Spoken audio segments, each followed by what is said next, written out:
Бер артлы бюллетеннар электрон тавыш бирү комплексына кіріп китә. Мондай акыллы машиналар Түбән Каманың 4 сайлау участогында урнаштырылган. Шәһәрдәшләргә тавыш бирү тәртибе турында тәфсилләп аңлаталар.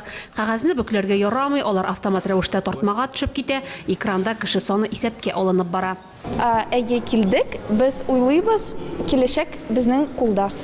Бүген беренчеләрдән булып Түбән Кама мэры да үз тавышын бирде. Иртән үк җитәкче Красный Ключ бистәсендә урнашкан үз участогына килде. 3 көн дәвамында барган тавыш бирүдә Түбән Кама халкында активлык зур дип фикерләре белән уртаклашты Айдар Метшин. Сайлаулар барышын күзәтүчеләр тикшерә, шуларның берсе танылган блогер Ринат Гали Әхмәтов. Күпләр аны татар малай буларак белә, шулай бит?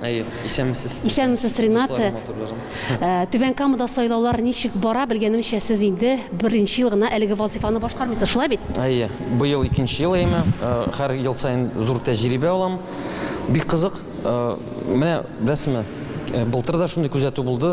Һәр менә безнең урамнар төрле монда күбрәк өлкән кешеләр булгач, күренә иртә белән өлкәннәр күбрәк килә. Инде эштән соң бәлки бөтен җирдә шулайдыр. Эштән соң инде яшьләр, инде аннан соң әти-әниләр дип әйтимсең инде.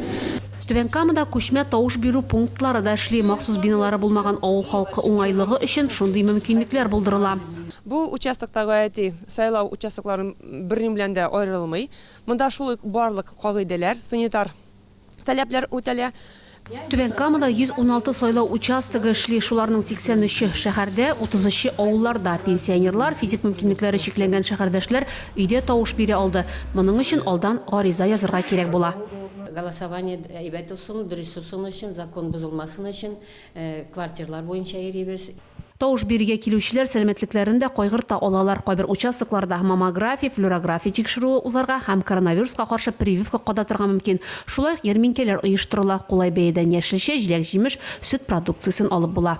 Гөлия Нигъмәтуллина, Булат Әбделманов, НТР яңалыклары.